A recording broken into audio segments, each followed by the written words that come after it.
Welcome to back my YouTube channel myself Avnish Kumar. You are watching biology classes. तो दोस्तों आज हम मानव जनन ह्यूमन रिप्रोडक्टिव सिस्टम पे बात करेंगे और जो कि मानव जनन ह्यूमन रिप्रोडक्शन का महत्वपूर्ण टॉपिक है। तो इस पे आज हम लोग बात करेंगे और ये आपके एग्ज़ाम में, बोर्ड एग्ज़ाम में और प्री बोर्ड एग्ज़ाम में और वार्षिक परीक्षा हो गई, अर्धवार्षिक परीक्षा हो गई, इनमें बहुत मुख्य होता है। ये बहुत बार पूछा जाता है। तो आपके बोर्ड में 100% फ्रेंड 100 में 100% यही पूछा जाएगा। और इसका ये पार्ट 1 है और पार्ट 2 आपको नीचे लिंक डिस्क्रिप्शन में होगा, वहाँ से आप पार्ट 2 देख लीजिए। तो देखते हैं फ्रेंड्स, टॉपिक है मानव जनन तंत्र, मेल रिप्रोडक्टिव सिस्टम। अब देखिए रिप्रोडक्शन क्या होता है।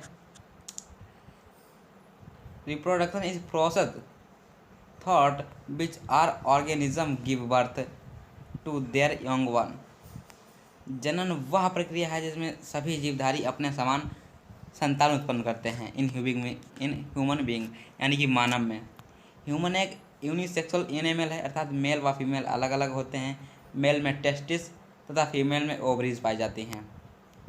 मेल के टेस्टिस में स्पर्म यानी कि शुक्राणु का निर्माण होता है और यह प्रक्रिया शुक्राणुजनन यानी स्पर्मेटोजेनेसिस कहलाती है।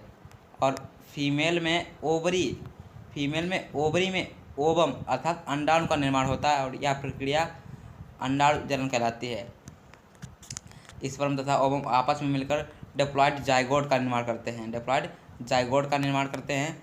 और reproductive system of human being, मानव का जनन तंत्र देखिए क्या था। मानव में एक नर जनन तंत्र होता है और मादा जनन तंत्र होता है।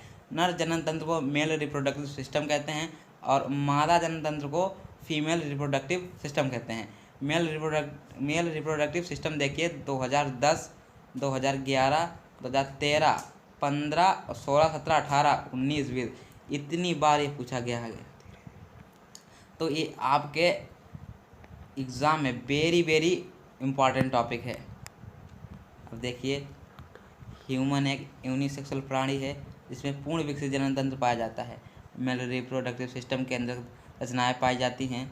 मुख्य अंग देखिए इसे कौन कौन से होते हैं। 1 पेयर टेस्टिस, एक जोड़ी वृषण। और सहायक अंग देखिए क्या होते हैं इसके। जेनाइटल डक्ट्स में देखिए क्या क्या होते हैं।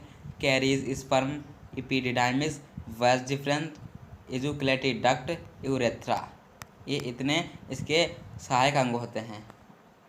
और ग्लैंड्स में देखिए produce, secretion, seminal vesicle, prostate gland, Cowper gland. और सपोर्टिंग ऑर्गन में इसके होते हैं प्ले, सपोर्ट टेल, टेस्टिस, सैक, पेनिस। देखिए चित्र के माध्यम से आपको यहाँ पे समझाया गया है।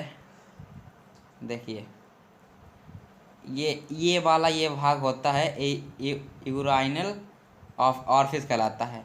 और ये होता है, ये टेस्टिस सैक होता है। इसके अंदर 2 जोड़ी टेस्टिस पाए जाते हैं। और ये जो नलिका होती है, ये नलिका होती है वेज डिफरेंस, इसका नाम होता है वेज डिफरेंस। और ये जो होता है इसको कहते हैं सेमिनल वेसिकल। इसमें ही स्पर्म आपके यानी कि शुक्राणु इसमें स्टोर होते हैं। और ये नलिका होती है एजुकुलेटरी डक्ट। और ये इसका होता है यूरेनरी ब्लडर। ये इसका होता है पेनिस। और ये यूरेथ्रा होता है। ये यहाँ पे 2 जोड़ी यानी कि एक जोड़ी 2 होती हैं ग्लैंड होती हैं, यानी कि एक जोड़ी काउपर्स ग्लैंड पाई जाती हैं। ये काउपर्स ग्लैंड होती हैं। और ये आप संरचना देख रहे होंगे, इसको कहते हैं प्रोस्टेट ग्लैंड। क्या कहते हैं? Prostate gland. और यहाँ पे होती है ये होता है ग्लैंड पेनिस। ये होता है ये ग्लैंड पेनिस, यानी कि यहीं से शुक्राणु बनते हैं। यहाँ शुक्राणु यहाँ से आके और इसमें सेमिनल वेसिकल में स्टोर हो जाते हैं और ये इसको यहाँ से पंप कर देती है। तो आप स्क्रीनशॉट इसका खींच लीजिए। तो चलते हैं आगे। मन ऑर्गन यानी कि मुख्य अंग क्या होते हैं। मानव में शरीर में एक जोड़ी टेस्टिस उदर गुहा के बाद टेस्टिस सैक में पाए जाते हैं। प्रत्येक टेस्टिस गुलाबी सफ़ेद रंग की रचनाकार अंडाकार रचना है जिसकी लंबाई 5 सेंटीमीटर और चौड़ाई 2.5 सेंटीमीटर होती है। प्रत्येक टेस्टिस के अंदर लगभग 250 चैम्बर पाए जाते हैं, जिन्हें टेस्टिकुलर लेब्यूल्स यानी कि वसंत कोटर कहते हैं। टेस्टिस की सबसे बाहरी परत ट्यूनिका एल्बुगिनिया और नीचे वाली परत ट्यूनिका वेजाइनलिस कहलाती है। टेस्टिकुलर लेब्यूल्स के अंदर एक अत्यधिक कुंडलित नलिका पाई जाती है, जिसे शुक्रजन नलिका कहते हैं। इनके अंदर स्पर्म बनते हैं, यानी कि देखिए यहाँ पे इसके अंदर आपको स्पर्म बनते हैं। इसके अंदर टेस्टिस के अंदर एक नलिका होती है, इसके अंदर यहीं से स्पर्म बनते हैं आपके,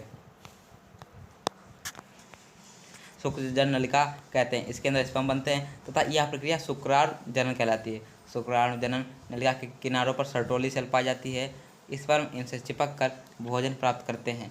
शुक्रजन नलिका के आसपास खाली स्थान होता है, जिनसे विशेष प्रकार की कोशिकाएं पाई जाती हैं, जिन्हें अंतराली कोशिकाएं कहते हैं।